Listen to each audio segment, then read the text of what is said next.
All right, guys, today we are going to be going over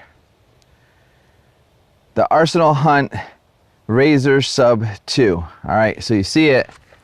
I got it right here on this brand new telephone pole that they just put in my neighborhood. Now, these things are solid, and you're really not going to get anything much harder than this in the woods. So will this thing dig in? Well, I was teaching myself how to correctly fasten this, and after a little bit of a learning curve, because there is a little bit of a learning curve to this stand that you're going to want to watch this video for, to learn how to correctly not only tie this, but how to cam it over, because it is different. Not just the tying's different too. Even if you're familiar with these, it might be a little different to what you're doing, but it's definitely different for camming it over, because now you're camming it over in two locations, at the bottom and at the top together. If you do this simultaneously, this is the result. Now, not only does this thing dig in up top because it's got great teeth, but if I pull them out, it's dug in on the bottom too. I mean, look at it, it's not even moving. But these teeth are so dug in that I can nail them back in with my hand and it doesn't move. And then if I release the bottom, it doesn't stay with the top still because I disengaged it. But if I would have done that before, it might have stayed. But when you push this up, it kind of disengages the top. All right, so I'm gonna get into not only instructions on how to use this, very detailed because I'm very OCD and I want to do everything exactly correct, but I'm also going to go over the features of the stand right now. All right, so if you see, this thing is machined quality like none other. All right, this thing is probably the most impressive platform that I've personally seen. All right, this thing is just really, really cool on how everything just folds up so flat. And then they say, when you got it all wound up here, it's 1 inch like this. Whether it's 1 inch or not, who cares? It's as thin as you're going to get. All right, I don't personally know of anything thinner. I know Latitude's got one similar. I like this one better. I seen this at the ATA in Indianapolis, and first impression was like, wow. I wasn't at the Latitude booth going, wow. So there's just that. That's me personally. Everyone has their own style and their own opinions when it comes to saddle hunting. It's a very personal, intimate sport. You can customize things a billion different ways. So if you disagree with me, that's cool. I respect that. My opinion is this is money. And it's a lot of people that I know's, choice also for a platform this year. So I tried hunting it already. It's been in the woods with me once already. And I used what I'm used to using with my tethered carbon platform. I usually use a daisy chain. That wasn't ideal for this setup. It's a great setup with the tethered platform. With this one, things are a little different though, and that's why I want to go over it with you. You want to use their rope, or maybe an am steel rope, the sliding trucker's hitch, to get this on the tree. And you see it folds out, and there you have it. Now to adjust it, you can see this little piece right here, and it just screws. Figure out what way it screws. It goes that way. So you just see that little piece move ever so slightly, and then I'll move it back up. It's like a little wedge. Now that engages this little piece of metal right here, and I can tell you right now, you think metal to metal, there'd be some creak, there'd be some squeak, there'd be some pop. I'm telling you right now, after using it, there is not. And I don't know if it's because they designed this with certain metals that don't interact with each other. I'm just telling you right now, after one hunt, no squeaks, no pops, no noise, no nothing. Move around on it. It is a little bit flexy. You feel it flex a little bit, but I believe that's designed into the platform. It's totally solid. It's one of the best platforms I've ever used. Completely comfortable on my feet. Loved it. Like my experience hunting with it, loved it. Now, as far as going over all the little details and the specs of this, other than the simple things like you have two little buttons right here on each side that you have to push, because once this comes up, it locks. Push these two buttons and then it folds. All right, and then when it folds over on top of the buttons, and it keeps them down. When you fold it back up, you'll see the little buttons pop out. Boom, there they are. And now it's locked in. Grab the two little buttons, push them, and it folds back down, and it folds flat, and and now you're ready to go. Store it in your bag, outside of your bag, whatever you want to do, because this will fit in like a laptop compartment if your bag's a little bit bigger, or inside your bag. I personally don't put it in my bag. I put it on the outside of my bag, and that's the way I like it. The new little cleat right here, I'll go over how to, this is redesigned this year from what I'm told, because I didn't use it last year. I didn't use their platforms last year. So this is going to be a little different, and you want to do this just right or it won't lock. So I'm going to show you how to do that right now. Okay guys, so this is going to be a little difficult to show you, but you have to kind of look at this hole right here when I'm looping it, because you got hand room there to actually do all this. Now what we're used to doing when we tighten these up is we put the rope as tight as we can with the platform tipped up, right, and then we cam it over, and the top drags down and the bottom locks in and pinches all together, right? We're not going to do it that way now. Now this is the big difference with the cam over.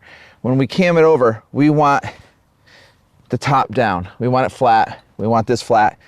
Get it as tight to the tree as possible with everything flat, the top and the bottom, and I'll show you why here in just a minute. So now we're going to pull the cord around. Now this isn't going to walk down the tree a lot like you're used to, all right? So you want to go right underneath with your first one, and then snug it up as good as you can and pull it over. Now just hold it just like that, tight to the tree, all right? It's only going to go down to maybe here. It's not going to walk much. It's going to cam down, but it's not going to drag and walk down. You're not going to need to like toe cam this in a locked position like you're used to. All right, so what we're going to do is we're going to, once we come around with that first one, we get it nice and tight, which I haven't done yet. So nice and tight. We're going to go around. All right, and once you go around, you're going to go over and under and lock it in for that first figure 8. All right, then you're going to cross. You're going to cross that one, and you're going to go in here and lock it in again. All right, and then they recommend you go around once and then another time and tie it in just like this. You'll see how I just go around, snug it up, and that's all you need to do. Now here is the trick. When you're double camming it over, bring this out a little bit, and this might be too tight for this tree or for this telephone pole, because it's not going to want to dig in a lot because it's a telephone pole. I might actually have to loosen that cord up. I may have just gotten it too tight. So we're going to bring this over, and we're going to get that up a little bit. All right, so with the top engaged just a little bit, because you don't want it to slide when you cam it, we're going to get it right there, and we're going to lock it. Oh, I didn't go enough with it. All right, here we go.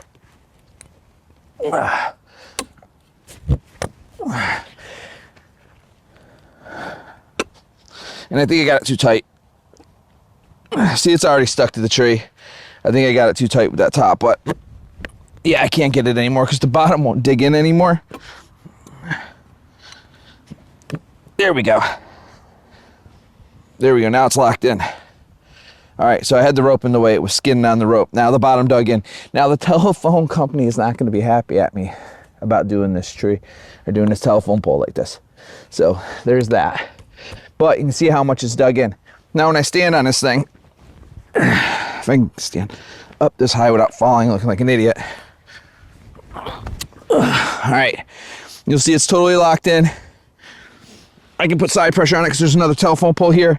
You can see I'm completely sideways. It's not moving. It's locked. Now if I untie it, you're gonna see what I showed you before. It ain't going anywhere. The thing is stuck to the tree. All right, so I don't want to do this too many times, this demonstration on this tree, because, or on this telephone pole, because I don't want the telephone company knocking on my door, screaming at me. But you can see it takes a lot to knock it off, and it is good to go. So you'll see where it just dug the crap out of this telephone pole. Now when you're dealing with, oh sorry, I'm gonna sit down here for a second and get comfortable. So when you're dealing with the soft bark and nature of the trees in the wild, This thing is going to dig in like no other. A lot of people are asking me, what do I think about it? And I have nothing but good things to say about it. Other than that, this is what I'm going to be hunting for the rest of the season. So we just fold it up once we're done with it. Got a cool little groove kind of made into it just for the rope.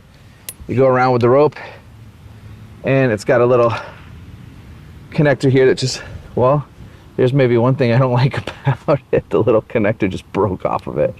So I'll try to wedge that back in there. So I'm gonna have to get some glue and glue that back in. That sucks right away. Ooh. But we'll push that back on. And that clips to the rope like so. So I'm gonna be upgrading this rope anyway. I'm gonna be getting the sliding trucker hitch, the STH rope from the Amsteel guy. And if you want one too, use my code TW, I'm trying to say this slow because I'm tired. My mind is kind of, it's the acronym for the Woodland Pursuit. So TWP10, that'll get you 10% off at the Amsteel guy. Sorry, I'm kind of a little tired. I've been working a lot and hunting a lot lately, so my mind is kind of glitching on me. But yeah, TWP10 at the Amsteel guy. Get the sliding trucking hitch, and I always like to say things full like that, like the sliding trucking hitch, because the acronyms always mess me up. There's so many acronyms now. I get them all messed up. So the sliding trucker hitch, STH platform method for this is, I heard, the next best thing, or maybe even the best thing, and it depends on what your opinion is, to the stock rope. The stock rope seems to do really well, but you can get it a little, you know, tighter to the tree with the other one because of the trucker hitch in it. It just gives you, you know, like some leverage to pull it tight and cinch it down. You still use the cleat the same way with the Amsteel one. You have the trucker's hitch in there where you can really yank down on it, so you don't have to play with it as much as we did to try to get in there and fold it up as much. So thanks for watching the Woodland Pursuit. That's the Sub 2. Get one, get in the woods, and enjoy. Happy hunting.